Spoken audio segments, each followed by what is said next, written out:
한국 협상팀 뭐라고 했길래 철수도 감축도 무역 제재도 미국 협상팀은 거론하지 못했습니다. 협상팀 대신 트럼프는 4일 오락가락하는 기억력으로 사실과 다른 횡설수설에 가까운 기자 간담회를 함으로써 미국 언론들을 당황하게 했습니다. 2일 미국으로 간 방위비 협상팀이 3일, 4일 협상을 하고 돌아왔습니다. 협상팀은 뭐하고 왔을까요?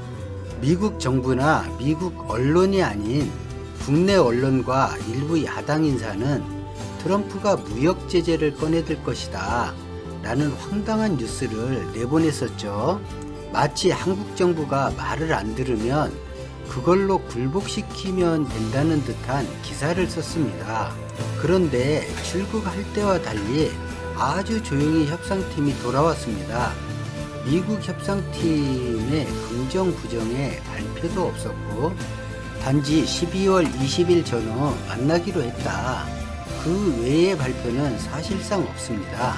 11월 18일 미국 협상팀 대표는 협상 시작 1시간 만에 협상장을 떠나면서 미국이 만족할 안을 가지고 오지 않았다라고 하면서 미국이 만족할 안을 만들어 오라고 했죠. 자신이 그렇게 협상장을 떠나면 한미 동맹을 우려한 한국의 언론, 야당, 성조기를 흔드는 광화문의 사람들 압박에 한국 정부가 서둘러 자신을 찾아와 새로운 안을 제시할 그걸로 생각을 했는데 한국 정부는 어떻게 했을까요? 가만히 있었죠. 정말 가만히 있었어요. 미국 협상대표는 황당했겠죠. 몇 번 여론몰이 하다가 미국 갔어요. 장사친 트럼프가 출장비 아끼라고 돌아오라 했든지 아니면 똥개도 자기 집 앞마당에선 큰소리 친다고 미국으로 한국을 부른 거죠. 그런데 부르긴 했는데 미국 국내 상황이 너무 변해버려서 지금 분위기는 협상할 상황이 아니거든요. 미국 의회와 언론, 군사 전문가들이 죄다 트럼프의 협상 자세를 공격하면서 트럼프의 주둔비 협상 카드였던 철수, 감축, 순환 배치, 전략 자산 운용 등 협상 카드가 힘이 없어져 버렸고 돌파구를 마련하려고 미국으로 얼른 와서 협상하자고 해서 간 것입니다. 3차 협상이 11월 18일에 열렸으니 약 2주 만에 열린 셈이죠. 미국에서 만난 양국 협상팀이 협상을 진행하기가 더 모호했을 상황이 3일 아침에 벌어졌습니다. 마치 한국 협상팀에게 보라는 듯 미국 의회가 11월 22일 트럼프 행정부에 서한을 보내면서 2주일 이내에 답변하라고 한 서한의 내용이 한국팀 도착에 맞춰서 언론에 공개가 되었습니다. 마치 한국 대신 미국 의회가 나서서 대신 싸워주는 모양이 된 것입니다. 사실상 트럼프의 주장을 무시하라는 한국에 대한 속삭임 같은 것이거든요. 그러니 무슨 협상이 사실 되겠어요. 말 그대로 미국 협상팀의 손발을 묶고 입만 남겨둔 셈이 되어버린 것이죠. 미국 의회는 질문 서한에서 주한미군 방위비 협상에 대한 근거를 요청했습니다. 그럼 그 목록을 한번 볼까요? 무엇을 요청했는지. 상세한 주한미군 유지 비용을 제시하라. 요거는 우리도 제시하라고 하는데 안 하고 있죠. 정확히 표현하면 제출을 못 하고 있어요. 지금 주는 주둔비도 다 못 써서 한국 정부가 1조 원 넘게 보관 중이거든요.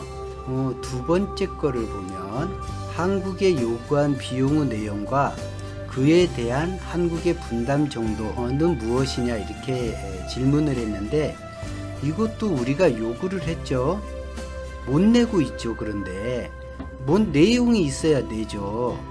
지금까지 떠든 내용을 보면 한국 외에서 발생하는 비용을 거론했잖아요. 미국의 순환 배치 같은 경우에 세계의 미군이 60개국에 주둔해 있는데 60개국에서 모두 중복 요청한다는 말이 되기도 하거든요. 말 그대로 용병장사하며 화물 운송비 청구하듯 차비 달라는 거랑 다를 게 없어요. 미국이 아주 우스워지는 거예요. 세 번째, 50억 달러로 증액을 요구한 근거. 드러난 증거는 없지만 미국 정부가 제시를 하지 않으니까요.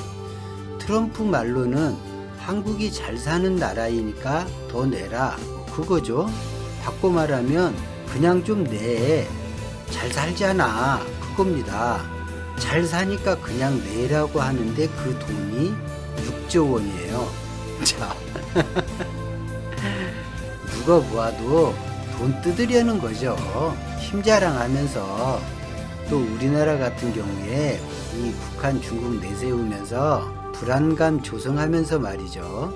주둔비 합의 무산이 주한미군 작전 수행에 또 영내 미국의 안보에 미칠 영향은 무엇이냐, 이 보고는 신중해야 할 거예요, 트럼프가. 왜냐하면 미국 의회의 제1의 관심사는 9.11 테러 이후 안보거든요.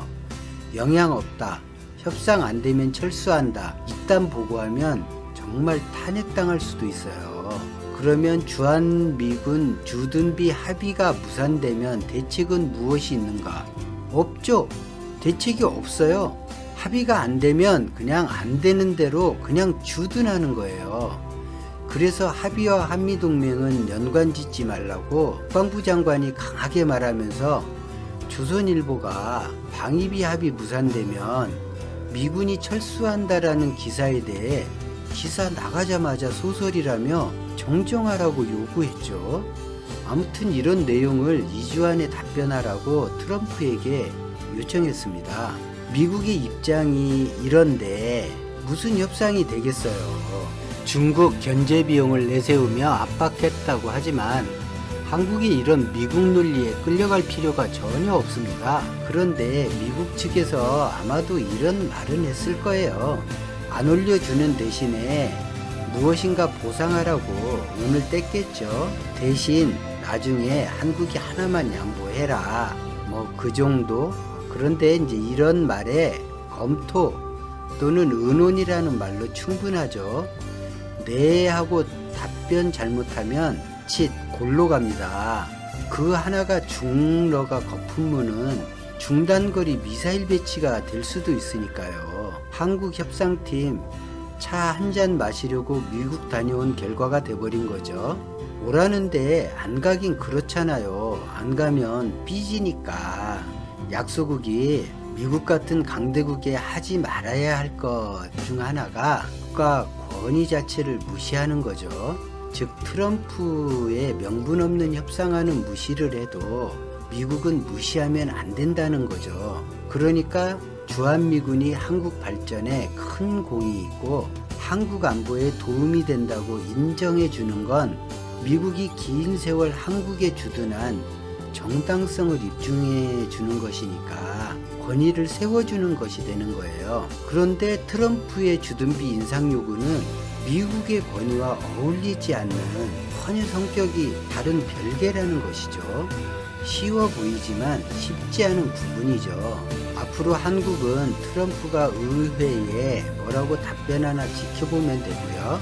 트럼프는 답변 제출을 안 할 수는 없고 그것도 탄핵을 주도하고 있는 하원이니 안보 문제를 흥정하듯 할 수도 없고 답답하겠죠. 문재인 정부가 소파 협정 원칙, 주둔군 지원은 한국 내 미군에 한한다는 조항을 고수하면 트럼프는 한국을 이기지 못합니다. 주둔군 지휘협정 자체를 개정하지 않는 한 명분은 한국에 있습니다. 미군에 절대적으로 유리한 소파 협정을 개정하고 싶진 않겠죠. 그러다 뒤에 적당히 물러설 명분 하나 만들어주면 그만이죠. 한국 많이 컸습니다만 아직 더 커야 하고 그러기 위해선 자신을 믿는 자신감을 더 키워야 합니다. 최근 일본에선 한일 정상회담으로 한일 갈등이 정리되고 그 이후 한국 불매운동이 수그러들 거라고 기대를 많이 합니다. 일본에 수많은 망부석이 생기도록 믿고 살죠. 오늘 영상은 여기까지입니다. 고맙습니다.